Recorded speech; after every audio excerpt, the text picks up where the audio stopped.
Welcome to today's brand origin deep dive, where we peel back the layers of corporate history to find the moments that truly mattered.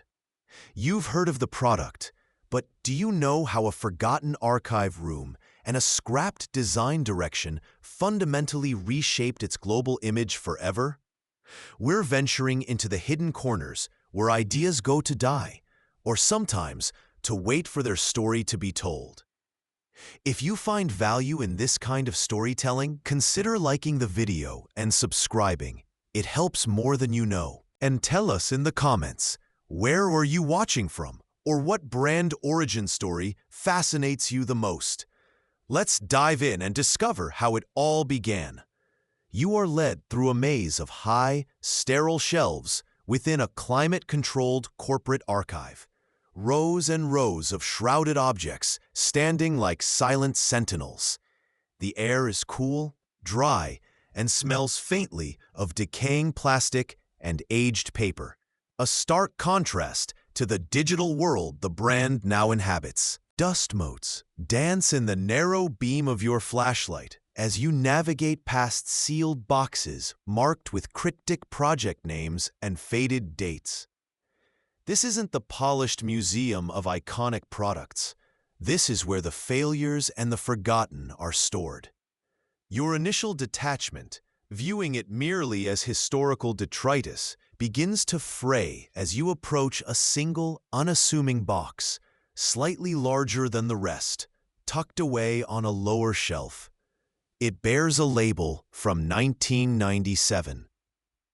Simply reading, Project Chrysalis, Prototypes. Inside, nestled amongst yellowed foam padding, sits an object you've never seen before, an early unreleased prototype for a portable device. It feels heavier than expected, its surface smooth but slightly tacky with age. An internal memo stapled nearby catches your eye. It's a brief note from Jony Ive, referencing a specific ergonomic curve intended for this unit, dated just weeks before a major leadership change at the company. Sensory details overwhelm, the faint, sweet decay of the materials, the oppressive silence of the room, broken only by the distant, almost imperceptible hum of ventilation and corporate sounds filtering from far away.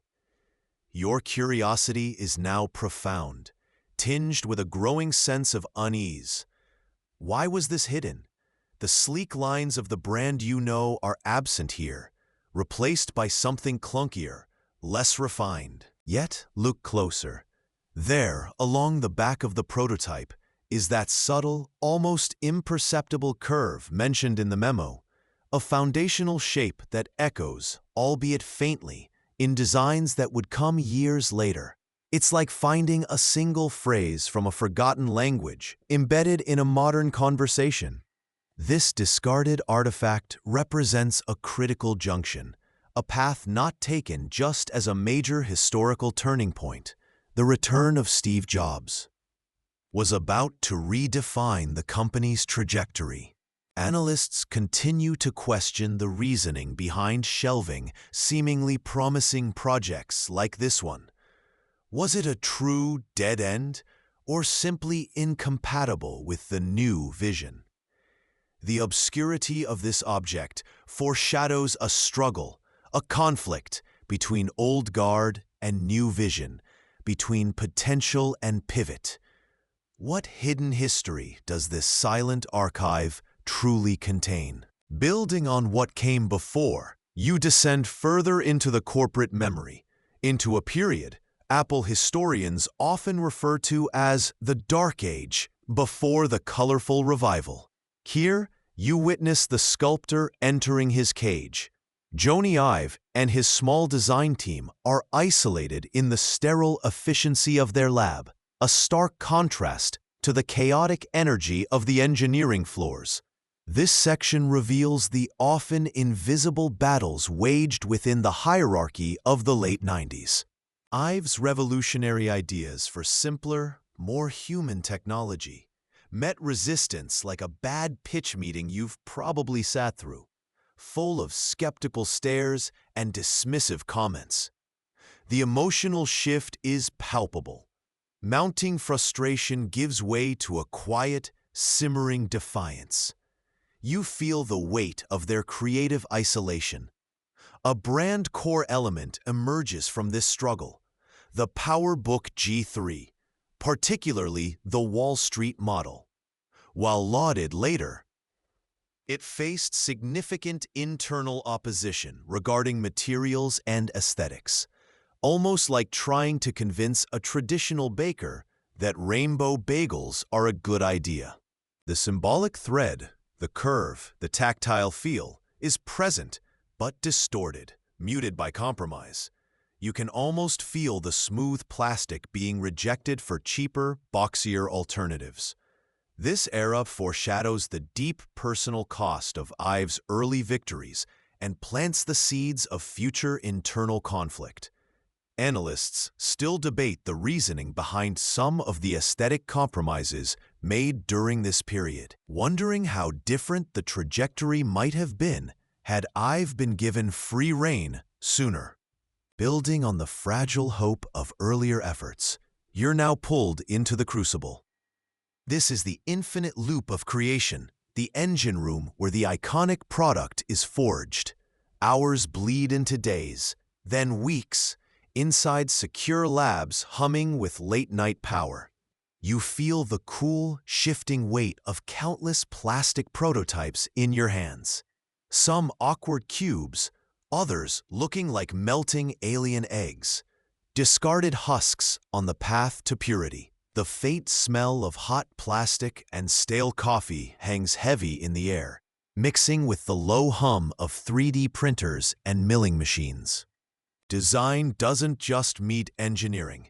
It's wrestled into submission, centimeter by agonizing centimeter, under immense pressure. This is the raw, almost painful birth of a world-changing device like the original iMac G3. You witness the intense gaze of Steve Jobs, his feedback sharp, demanding, often delivered with brutal clarity that cuts through exhaustion. The emotional toll is visible. Dark circles under eyes, bodies slumped in chairs, punctuated by sudden, electric flashes of a breakthrough, the click of a magnetic connector aligning perfectly, the unexpected beauty of translucent material under light. That perfect, inviting curve, the almost impossibly vibrant, inviting color, becomes the dominant obsession, refined and tested hundreds of times. Analysts continue to question the reasoning behind pushing teams to this absolute breaking point. This process reveals drawers full of shelved design files, concepts beautiful but impractical, a silent graveyard of ideas. The fragile tension of success is palpable. The question lingers: can this level of creative fever ever be replicated, or does it inevitably sow the seeds of future burnout? Building on what came before, you begin to notice the subtle shifts, the quiet signs that a long era is drawing to a close. Section 5 brings us to the absence protocol. This is the act where Jony Ive eventually steps away from Apple.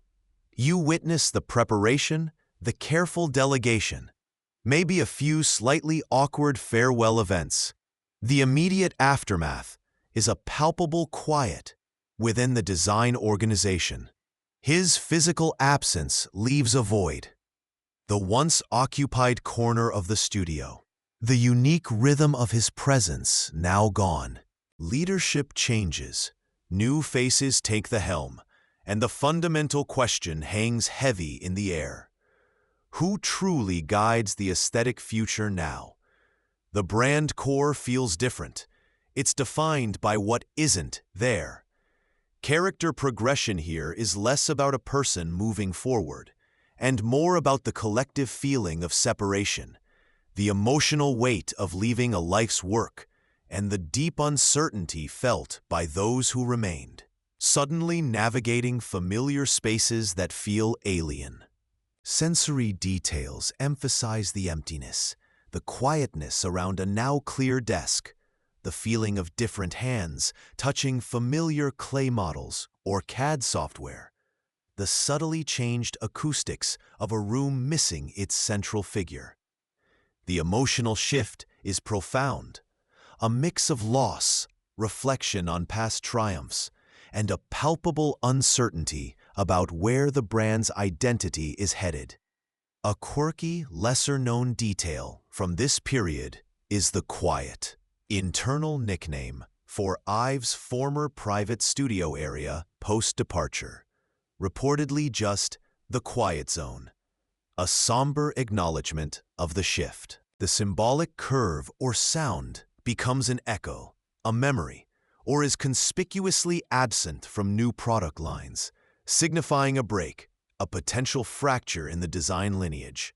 Analysts continue to question the reasoning behind the timing and structure of his exit, and whether the brand can truly maintain its design soul without its longtime custodian.